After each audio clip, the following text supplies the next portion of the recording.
اللہ تعالیٰ کی اس نورانی مخلوق کے اندر 4 فرشتے اتنے مقرب ترین اور اعلیٰ ترین مقام و مرتبہ رکھتے ہیں کہ ان کے ذمہ کائنات کے سب سے بڑے بڑے کام ہیں جنہیں وہ بنا تھکے ہر لمحے سر انجام دے رہے ہیں۔ رتبے کے لحاظ سے سب سے عظیم فرشتے حضرت جبرائیل علیہ السلام، پھر حضرت میکائیل علیہ السلام، پھر اسرافیل علیہ السلام اور چوتھے نمبر پر حضرت اسرائیل علیہ السلام ہیں، اور ان چاروں فرشتوں کو فرشتوں میں سب سے پہلے پیدا کیا گیا۔ حضرت اسرائیل علیہ السلام یا ملک الموت، اللہ تعالیٰ نے انہیں انسانوں کی روح یعنی لوگوں کی جان نکالنے کی ذمہ داری سونپی ہے، جسے وہ خود بھی سر انجام دیتے ہیں، اور ان کے ماتحت کام کرنے والے نمائندے یا مددگار فرشتے بھی یہ روحیں قبض کر کے حضرت اسرائیل علیہ السلام کو پیش کرتے ہیں۔ فرشتوں کو اللہ تعالیٰ نے یہ صلاحیت دی ہے کہ وہ شکل بدل کر انسانی شکل میں انسانوں کے سامنے ظاہر ہو سکتے ہیں، اور کئی روایات کے اندر ملک الموت کا انسانی شکل کے اندر انبیاء کرام سے ملاقات کا ذکر بھی موجود ہے۔ حضرت ابراہیم علیہ السلام نے ایک بار جب انہیں ان کی اصلی شکل کے اندر دیکھا تو ان کا رنگ بالکل سیاہ تھا اور جسم آسمانوں سے بھی بلند، اور ان کے جسم نے آسمان میں موجود ہر چیز کو گھیرے ہوئے تھا۔ سفر معراج پر آپ صلی اللہ علیہ وآلہ وسلم نے ملک الموت کو ان کی اصلی صورت کے اندر دیکھا تو ان کے 4 منہ تھے۔ پوچھنے پر بتایا گیا کہ ان کا سامنے کا منہ نور کا بنا ہے جس سے وہ مومنین، صالحین اور نیک لوگوں کی روحیں قبض کرتے ہیں، جبکہ پیچھے کا منہ آگ کا بنا ہے جس سے وہ کفار اور مشرکین کی دردناک طریقے سے روح قبض کرتے ہیں۔ ان کا دایاں منہ غضب سے بنا ہے جس سے وہ گناہ گار ایمان والوں کی، جبکہ بایاں منہ قہر کا بنا ہے جس سے وہ منافقین کی روح قبض کرتے ہیں۔ جبکہ ان کی جسامت اتنی بڑی ہے کہ اگر ان کا ایک قدم مشرق میں ہو تو دوسرا مغرب میں ہوگا۔ ان کے بھی 4 پر ہیں لیکن وہ پرندوں جیسے نہیں ہیں، بلکہ صرف سمجھانے کی غرض سے بیان کیے گئے ہیں۔ ان کے پاؤں زمین پر جبکہ ان کا سر آسمانوں سے بھی اوپر بلند ہے جس کا انسانی عقل تصور بھی نہیں کر سکتی۔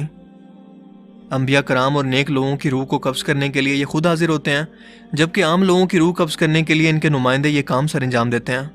کائنات میں واحد ایک ایسی ہستی ہمارے پیارے آقا نبی کریم صلی اللہ علیہ وآلہ وسلم کی ہے جن کی روح کو قبض کرنے سے پہلے ملک الموت کو یہ حکم تھا کہ نہ تو میرے محبوب کی اجازت لیے بغیر ان کے گھر میں داخل ہونا اور نہ ہی ان کی اجازت کے بغیر ان کی روح قبض کرنا،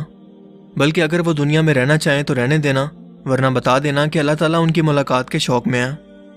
لہٰذا اجازت ملنے پر آپ صلی اللہ علیہ وآلہ وسلم کی روح کو قبض کیا گیا، ورنہ یہ اعزاز قیامت تک نہ کسی پیغمبر کو ملا اور نہ ہی کبھی ملے گا۔ حضرت موسیٰ علیہ السلام اللہ تعالیٰ کے لاڈلے اور جلیل القدر پیغمبر تھے۔ آپ کی روح قبض کرنے کے لیے جب حضرت اسرائیل علیہ السلام حاضر ہوئے اور اللہ کا حکم سنایا تو آپ نے جلال کے اندر آ کر انہیں ایک زوردار تماچا رسید کر دیا، اتنی زور کا کہ ان کی ایک آنکھ نکل گئی۔ ملک الموت نے اللہ تعالیٰ سے جا کر عرض کی کہ اے اللہ، آپ کے بندے نے میرے ساتھ یہ سلوک کیا ہے۔ اللہ تعالیٰ نے انہیں ان کی آنکھ واپس کر دی اور کہا کہ جا کر موسیٰ علیہ السلام سے کہو کہ ایک سرخ گائے کے بالوں پر ہاتھ پھیریں، ان کے ہاتھ کے نیچے جتنے بال آئیں گے اتنے سال ان کی عمر بڑھا دی جائے گی۔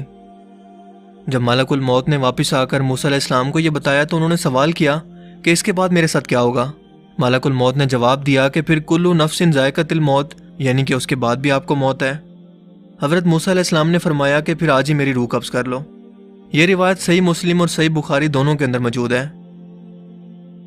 حضرت سلیمان علیہ السلام کے دور کے اندر ایک شخص بڑے دربار کے اندر ظاہر ہوا اور معمول کے مطابق دربار لگا ہوا تھا، لیکن یہ شخص حضرت سلیمان علیہ السلام کے ایک وزیر کو بڑی عجیب و غریب اور حیرت بھری نظروں سے گھور رہا تھا۔ اس شخص کے دربار سے جانے کے بعد حضرت سلیمان علیہ السلام نے اس وزیر کو بتایا کہ وہ ملک الموت تھے۔ وہ وزیر ڈر گیا اور سوچنے لگا کہ شاید اس کی موت کا وقت قریب آ گیا ہے۔ اس نے حضرت سلیمان علیہ السلام سے کہا کہ ہوائیں آپ کے تابع ہیں، آپ انہیں حکم دے کہ مجھے ابھی ہندوستان کی سرزمین پر پہنچا دیں، جو کہ یہاں سے کئی دن کی مسافت پر ہے۔ سو حضرت سلیمان علیہ السلام نے ایسا ہی کیا۔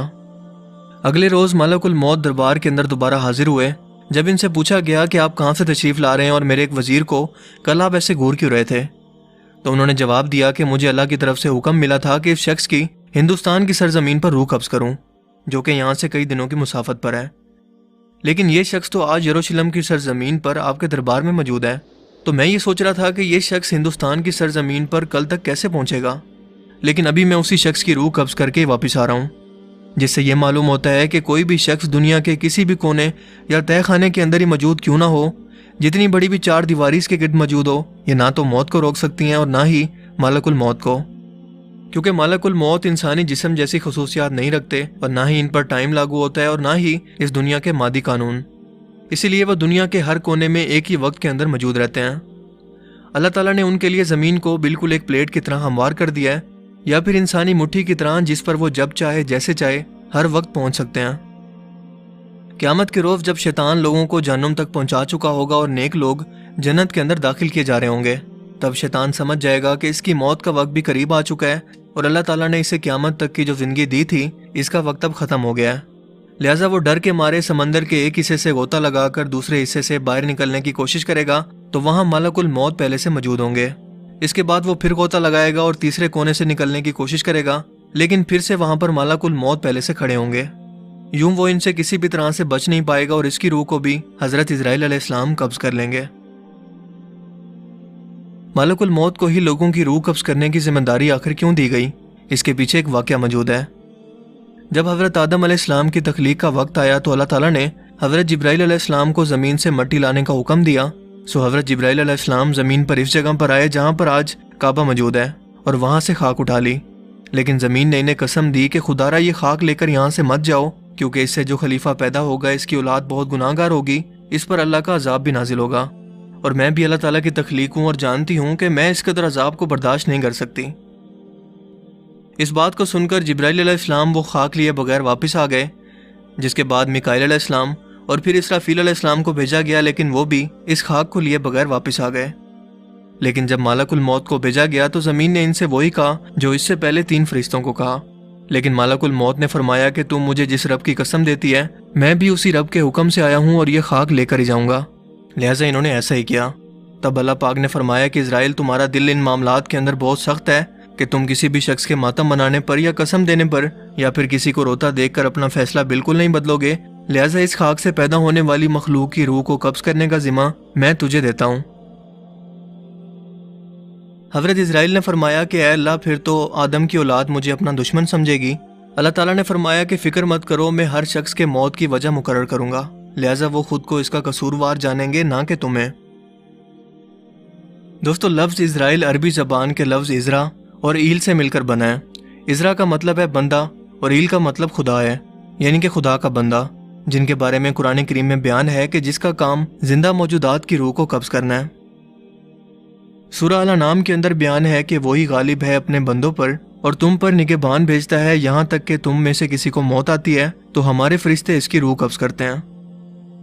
اس آیت مبارکہ سے تو ایسا تصور ملتا ہے کہ شاید انسانوں کی روح فرشتوں کو ایک گروہ قبض کرتا ہے، جبکہ ہمیں تو معلوم ہے کہ یہ ذمہ داری صرف ملک الموت کے ذمہ ہے۔ سو پھر اس آیت مبارکہ کا مطلب کیا ہے؟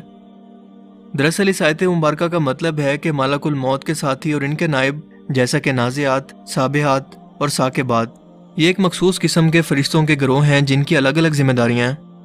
مثال کے طور پر نازعات، سابحات اور سابقات ایک خاص قسم کی مخلوقات کی روح قبض کرتے ہیں، جبکہ ناشطات گروہ کا کام ہے کہ مومنوں کی روح کو آسانی سے اور مہربانی سے قبض کریں، جبکہ نازعات کا کام ہے کافروں کی روح کو شدت اور عذاب کے ساتھ قبض کرنا، جیسا کہ قرآن کریم میں بیان ہوتا ہے کہ کافروں کی جان سختی اور عذاب سے نکلتی ہے اور موت کے فرشتے اس کے ارد گرد اور آگے پیچھے احاطہ کر لیتے ہیں، انہیں مارتے ہیں، لیکن مومنین کی جان کو نہ صرف انتہائی مہربانی سے نکالتے ہیں بلکہ باقاعدہ انہیں جنت کی خوشخبری بھی دیتے ہیں۔ اللہ تعالیٰ ہمیں بھی ایسے خوش نصیب لوگوں میں شامل فرمائے۔ دوستو قانون قدرت ہے کہ دنیا و کائنات کی ہر ایک چیز کو موت آنی ہے سوائے اللہ تعالیٰ کی ذات کے، جس دن ہر زندہ چیز فنا ہوگی۔ اس روز اللہ تعالیٰ 3 مرتبہ پوچھیں گے کہ ہے کوئی آج میری برابری کا؟ آج کے روز کس کی بادشاہت ہے؟ کون ہے آج کے روز دنیا و کائنات کا حکمران؟ میرے علاوہ اگر کوئی خدا ہے تو سامنے آئے۔ جب اللہ تعالیٰ کی پیدا کردہ ہر مخلوق کو موت آ جائے گی تو صرف 4 فرشتے موجود ہوں گے، لیکن ملک الموت ایک ایک کر کے باقی 3 فرشتوں کی روح کو قبض کریں گے، یعنی کہ جبرائیل علیہ السلام، میکائیل علیہ السلام اور اسرافیل علیہ السلام کی روح کو، جس کے بعد آخر میں اللہ پاک ملک الموت سے فرمائیں گے کہ جب میں نے انسانوں کو تخلیق کیا تو ان کی موت کا نظام بھی مقرر کیا، جو کہ اب ختم ہو چکا ہے اور کائنات کی ہر چیز کو موت آ چکی ہے، لہٰذا اب تم بھی مر جاؤ۔ اور یوں ملک الموت کو یعنی موت کے فرشتے کو اللہ کے حکم سے موت آ جائے گی اور پوری کائنات میں صرف اللہ تعالیٰ کی ذات کا وجود اور نور باقی رہے گا، جس کے بعد ایک بار پھر سے ہر ایک مخلوق کو زندہ کیا جائے گا۔ دوستو اس دنیا کے اندر آپ کو ہر طرح کی سوچ کے انسان ملیں گے، کچھ تو خدا کے وجود کا انکار کرتے ہوں گے اور اس دنیا و کائنات کو اور ایون کے مذہب کو بھی انسانی وہم تصور کرتے ہیں، لیکن موت ایک ایسا قدرتی عمل ہے جس سے کوئی بھی شخص پوری دنیا کے اندر آپ کو انکار کرنے والا کبھی نہیں ملے گا۔ انسان نے جتنی بھی ترقی کر لی ہے، جتنی بھی ٹیکنالوجی بنا لی ہے، جتنی بھی ادویات بنا لی اور تجربات کر لیے،